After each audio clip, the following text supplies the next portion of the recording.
नमस्कार दोस्तों, जय हिंद, जय Bharat. Welcome my YouTube channel CDRK Saini B Ed classes. देखिए, हमारे यूट्यूब चैनल के माध्यम से आप सभी के लिए पाठ योजना निर्माण कार्यक्रम चलाया जा रहा है।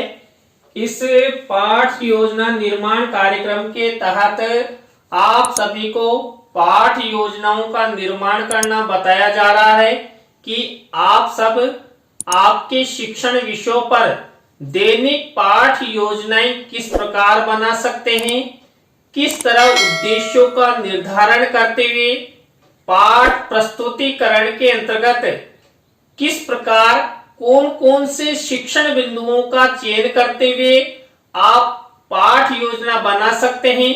आप किस तरह किस प्रकार के प्रस्तावना के प्रश्न बना सकते हैं, मूल्यांकन के प्रश्न कैसे होने चाहिए, किस तरह लिखा जाता है, कौन कौन से प्रश्नों में हम छात्रों का मूल्यांकन करते हैं, इन सब के बारे में हमारे द्वारा आपको बताया जा रहा है। और आज की लाइव क्लास में हम इतिहास पाठ योजना क्रमांक 8 के अंतर्गत महाजनपद इस विषय का चयन करते हुए आपको पाठ योजना का निर्माण करना बताएंगे। तो आप सब बने रहें हमारे साथ, हमारे YouTube चैनल के साथ। और यदि आप हमारे YouTube चैनल पर पहली बार आए हैं तो हमारे YouTube चैनल को सब्सक्राइब करें और पास ही बने बेल आइकन के बटन को जरूर दबा दें, जिससे हमारे द्वारा जब भी कोई न्यू लेसन प्लान अपलोड किया जाता है या लाइव क्लास चलाई जाती है तो उनके नोटिफिकेशन आपको मिल सके।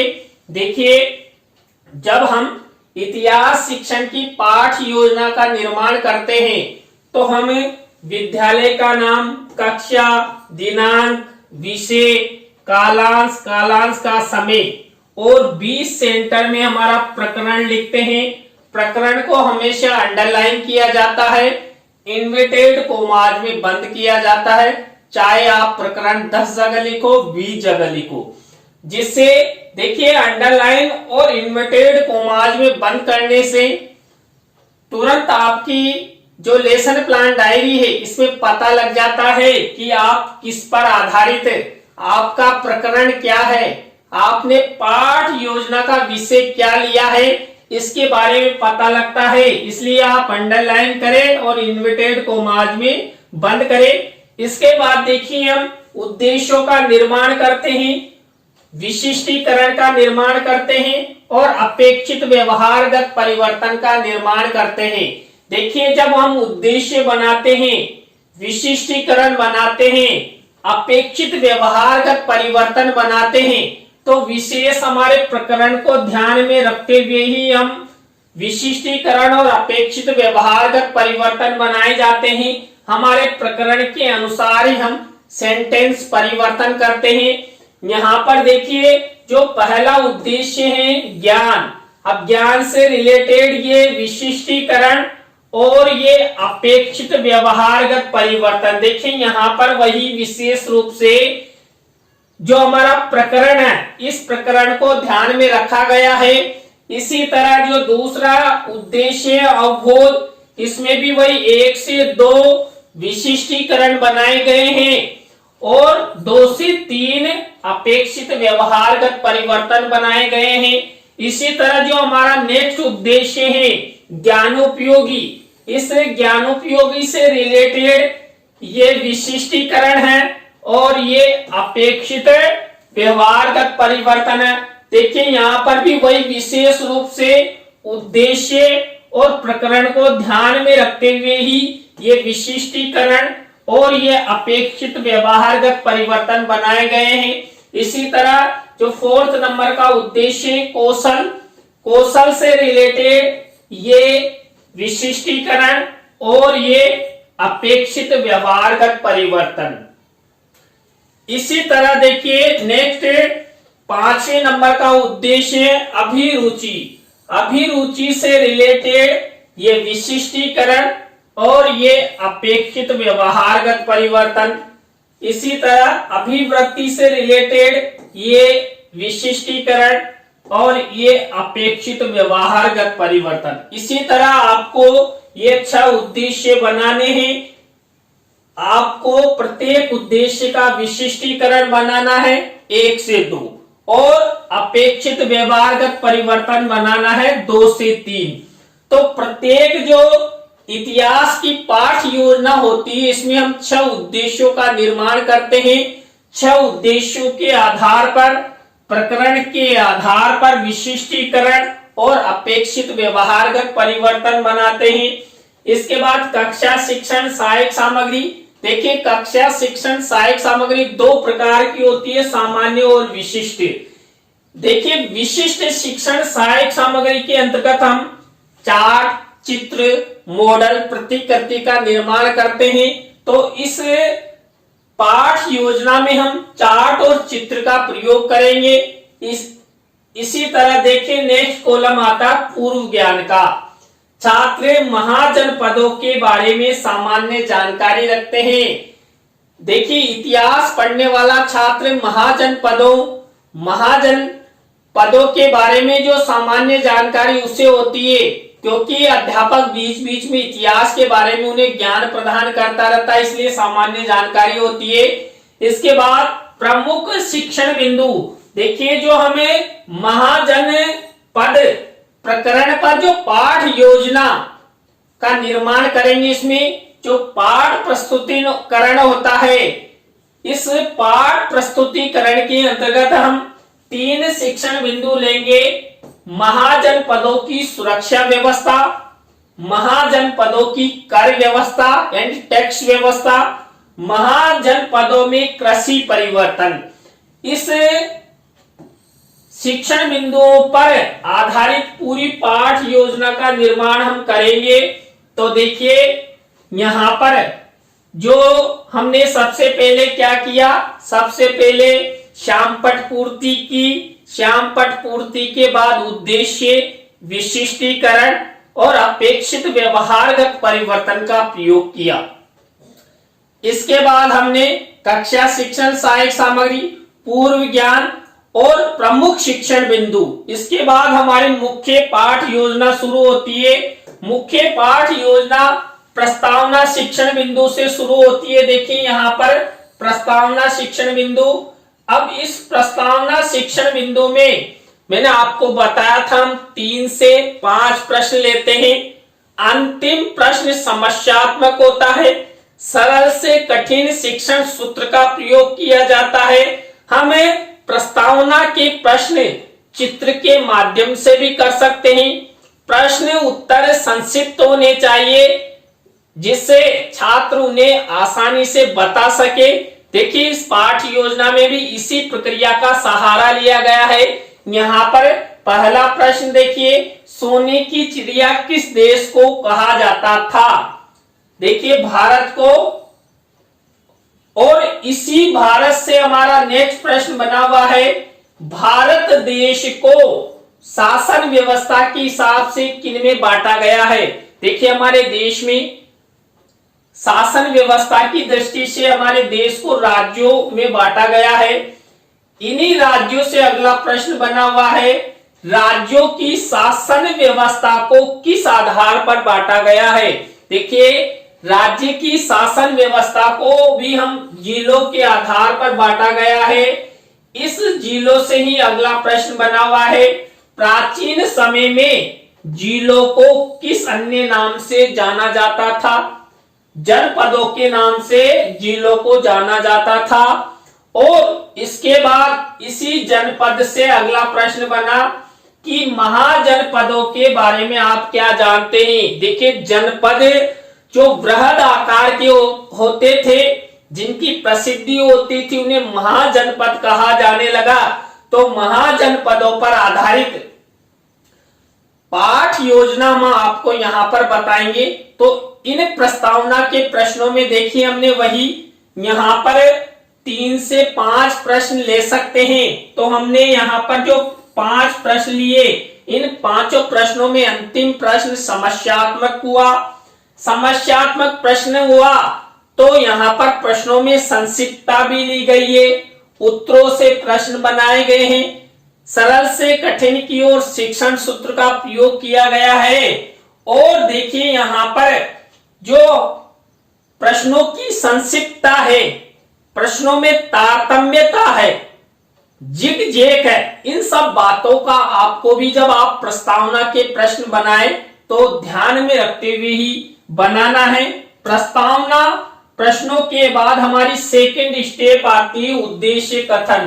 तो यहां पर उद्देश्य कथन के अंतर्गत हम छात्रों को बताते हैं कि हम क्या पढ़ने जा रहे हैं। तो यहां पर देखिए बच्चों, आज हम सब महाजनपदों की सुरक्षा व्यवस्था, कर व्यवस्था और कृषि परिवर्तनों के बारे में विस्तार पूर्वक अध्ययन करेंगे।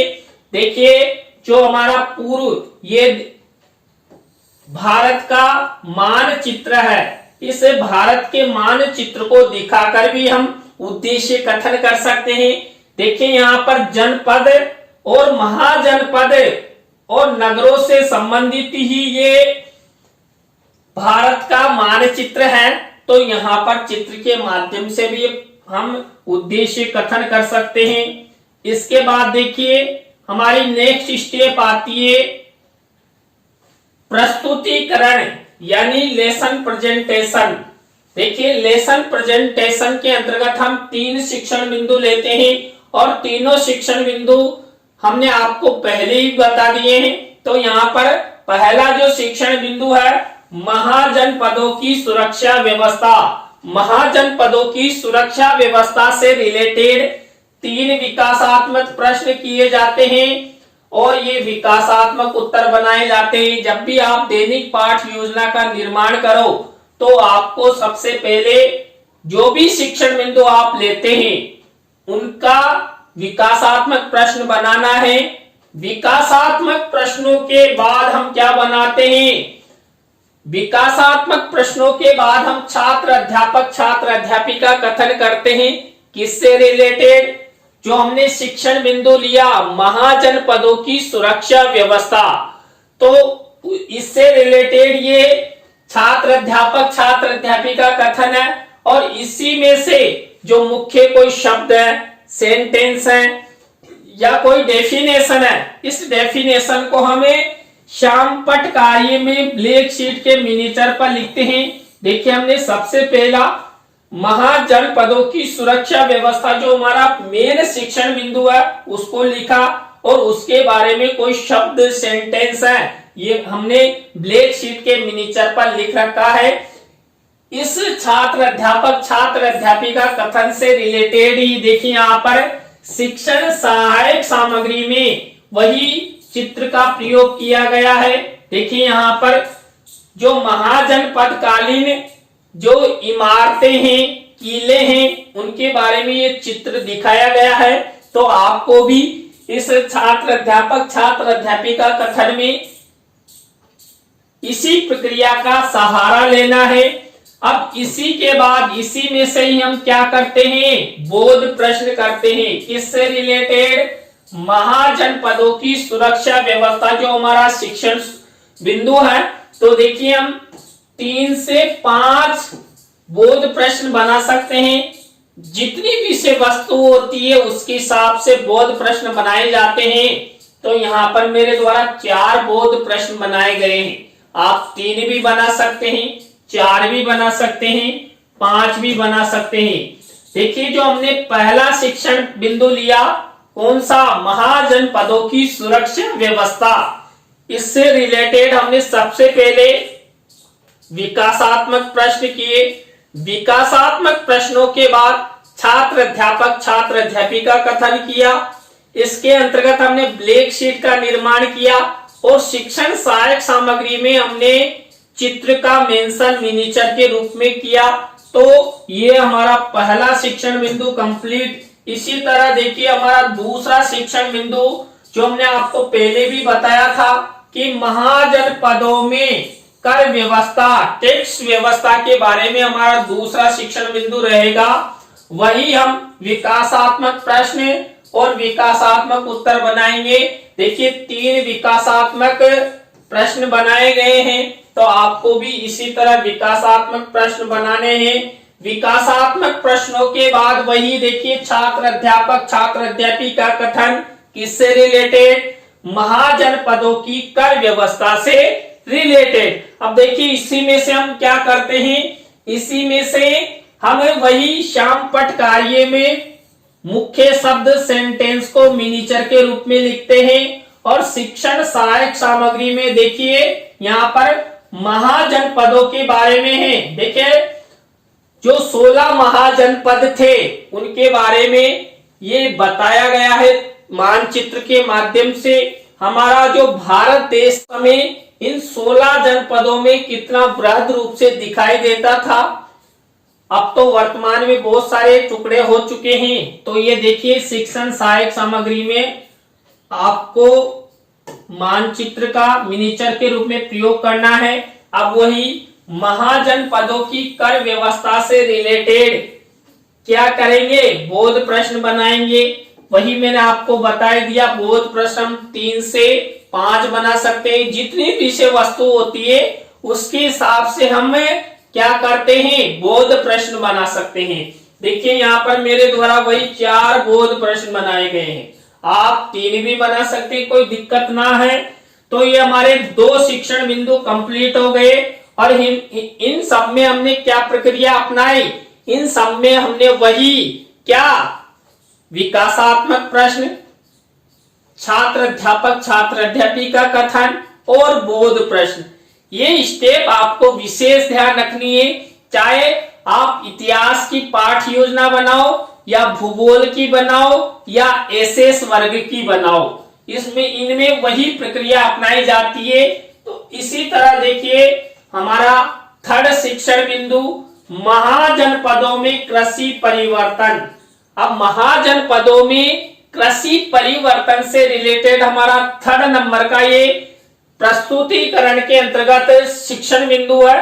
इससे रिलेटेड ये विकासात्मक प्रश्न बनाए जाते हैं।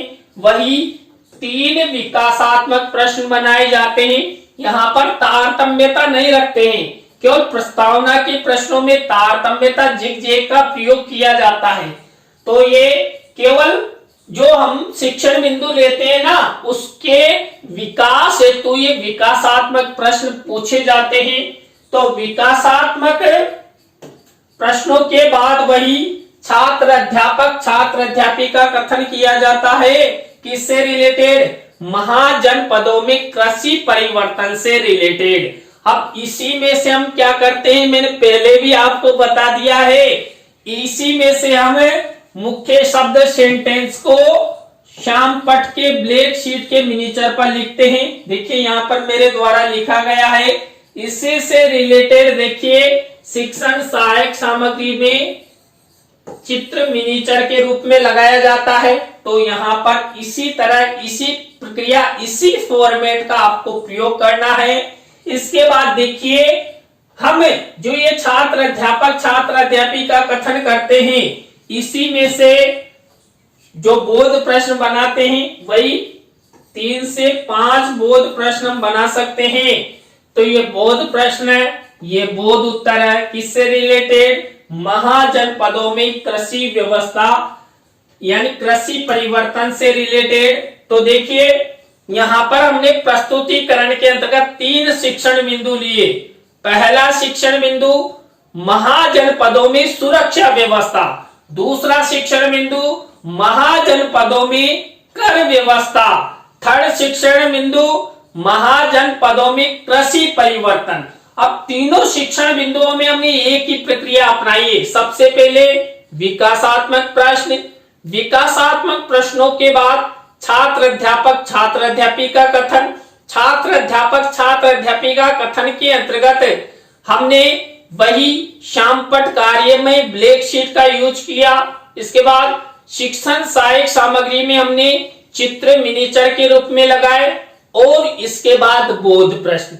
इसी तरह आपको प्रक्रिया का सहारा लेना है, फॉर्मेट का सहारा लेना है। इसके बाद हमारा नेक्स्ट शिक्षण बिंदु आता है पुनरावृत्ति प्रश्न। देखिए हमें पुनरावृत्ति प्रश्न जो हमने 3 शिक्षण बिंदु लिए थे उससे रिलेटेड ये पुनरावृत्ति प्रश्न यहाँ पर पूछे जाते हैं। देखिए 5 पुनरावृत्ति प्रश्न मेरे द्वारा बनाए गए हैं। आपको भी वही छात्र अध्यापक छात्र अध्यापिका क्रिया में ये प्रश्न लिखने हैं, छात्र छात्रा क्रिया में ये उत्तर लिखने हैं। तो ये 5 पुनरावृत्ति प्रश्न है। पुनरावृत्ति प्रश्नों के बाद देखिए मूल्यांकन प्रश्नों की हमारी 5वीं स्टेप आती है और इसके अंतर्गत हम क्या करते हैं, 3 तरह के प्रश्न लेते हैं। वही सही विकल्प का चुनाव कीजिए, रिक्त स्थानों की पूर्ति कीजिए, आप सत्य असत्य से रिलेटेड प्रश्न भी ले सकते हैं और एक पंक्ति में उत्तर दीजिए। देखिए प्रत्येक में हमने 2-2 प्रश्न लिए हैं और एक विशेष बात, देखिए जब आप ये ब्लैक शीट का निर्माण करते हैं मिनिएचर के रूप में, इस पर सिल्वर कलर के पेन से लिखते हैं, तो आपको किसी भी प्रश्न का उत्तर नहीं लिखना है। देखिए प्रश्नों का उत्तर हम कक्षा कक्ष में जब प्रस्तुतिकरण करते हैं, किसका, ये इतिहास लेसन का, उस समय छात्रों से पूछकर ये उत्तर लिखे जाते हैं। और जब आपका फाइनल लेसन होता है उस समय एक तरफ क्या किया जाता है, एक तरफ ये मूल्यांकन प्रश्न लिखे जाते हैं और दूसरी साइडिंग में ये गृह कार्य का प्रश्न लिखा जाता है। तो देखिए यहाँ पर ये शामपट कार्य में हमने ये होमवर्क का क्वेश्चंस दिया है, निबंधात्मक ब्लैक शीट का निर्माण सिल्वर कलर के पेन से लिखा गया है। तो देखिए आज की क्लास में हमने इतिहास शिक्षण पाठ योजना क्रमांक 8 के अंतर्गत प्रकरण है हमारा महाजनपद, इस पर आधारित पाठ योजना का निर्माण करना आपको बताया। आज की पाठ योजना आपको कैसी लगी कमेंट्स में हमें जरूर बताएं। अच्छी लगी हो तो लाइक करें, कमेंट्स करें और शेयर जरूर करें दोस्तों। इसी तरह आप सब हमारे चैनल के प्रति प्यार और मोहब्बत बनाए रखें, हमारे चैनल का सपोर्ट करते रहें। नई पाठ योजना के साथ हम आपसे फिर मिलेंगे CDRK Saini B.Ed classes YouTube channel पर। जय हिंद, जय भारत, राम राम।